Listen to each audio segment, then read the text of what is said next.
एक बार फिर से जिन दर्शकों ने अभी अपना टीवी सेट खोला है अपडेट जानने के लिए, उनको मैं बता दूं कि नेपाल के धीमे में भूकंप का केंद्र था। वहां से 6.4 की तीव्रता थी। 10 किलोमीटर नीचे भूकंप का केंद्र था और यह भूकंप के झटके महसूस किए गए हैं नेपाल में, दिल्ली में, गुड़गांव में और फरीदाबाद में, बिहार में, उत्तर प्रदेश में, मध्य प्रदेश के कुछ इलाकों में, हिमाचल प्रदेश के कुछ इलाकों में और मध्य प्रदेश के कुछ इलाकों में ये भूकंप के झटके महसूस किए गए हैं। प्रकाश के पास लिए चलते हैं, पटना से जुड़े हुए हैं। प्रकाश, अभी भी लोग डरे हुए हैं, घर के अंदर नहीं जा रहे हैं।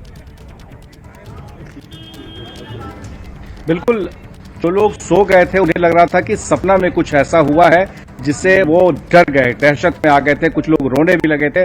कुछ छोटे बच्चे थे जिनके हाथों में वो लेकर के सीधा सीढ़ियों से वो सीधे बाहर आ गए। आप हमारे पीछे भी देख रहे हैं कुछ लोगों को जो अभी भी खड़े हैं और इंतजार कर रहे हैं कि कहीं, क्योंकि कई बार होता है 2 बार झटके पटना में आए और उसके बाद फिर से कहीं ऐसा ना हो कि झटका लग जाए। हालांकि कुछ लोग काफी देर इंतजार करने के बाद घर में वापस चले गए हैं। रात के 12 बज गए हैं, तो जाहिर है कि लोगों की नींद तो उड़ ही गई है।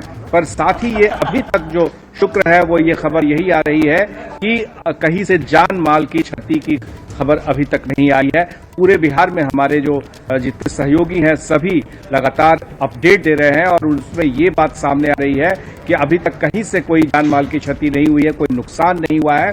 हाँ, लोग जरूर डर गए हैं क्योंकि इसका जो गहराई थी और जिस तरह से नेपाल का एपिसेंटर माना गया, तो बगल में ही है बिहार के, तो यहाँ पर 2 बार झटके महसूस किए गए थे और जिसका असर दिख रहा है। अब धीरे धीरे लोग घरों के अंदर जा रहे हैं ताकि, हालांकि अभी भी जो डर है, जो लोगों की धड़कनें तेज हो गई थी, ये बताया जा रहा है कि वो अब थोड़ा सा थम गया है इंतजार के बाद और अब एक बार फिर से स्थिति सामान्य की ओर बढ़ रहा है।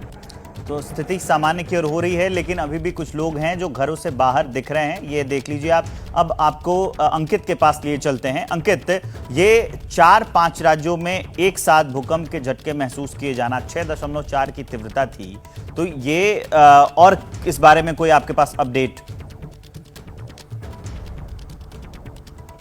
जी, मैं और एक जानकारी साझा करना चाहूंगा अपने दर्शकों के साथ में। देखिए, लखनऊ, बिहार, जिस बात का जिक्र अभी प्रकाश भी कर रहे हैं कि ये वो इलाके हैं जो नेपाल की सीमा से सटे हुए हैं। तो अगर मैं ये कहूं कि इस वक्त जो है, जो नेपाल का जो भूकंप का केंद्र था, उससे लखनऊ की जितनी दूरी है कमोवेश उतनी ही काठमांडू की है। अब आप खुद समझ सकते हैं कि जो भूकंप का केंद्र था वो लखनऊ के भी उतना नजदीक मेरे को जो इस वक्त मैप में दिख रहा है। अगर मैं कोशिश करूं आपको दिखाने की, तो ये देखिए, इस वक्त जो है अगर मैं बात करूं तो ये वो केंद्र है और भूकंप का, हालांकि थोड़ा सा मुश्किल है। ये देखिए, यहां पर आपको लखनऊ दिख रहा है और ये काठमांडू है। तो ऐसे में ये जो डिस्टेंस है काठमांडू और लखनऊ की कमोवेश बराबर है। और इसी तरीके से वो जो बिहार के इलाके जो कि नेपाल की सीमा से सटते हैं, वो वहां पर भी ये झटके काफी तेज महसूस किए गए और समझा जा सकता है 6.4 की तीव्रता का भूकंप है, जो अपने आप में काफी तेज भूकंप कहा जाता है। और इससे जो आसपास के इलाके हैं। अंकित, आप हमारे साथ बने रहिए।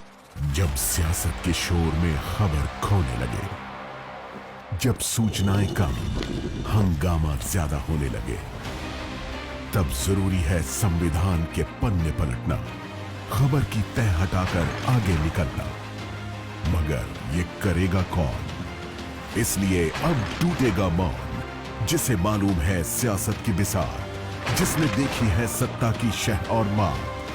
पक्की खबर, सच्ची बात, 1 घंटे सिर्फ आपके साथ, भारत की बात, रोहित सिंह सावल के साथ, सिर्फ एबीपी न्यूज पर।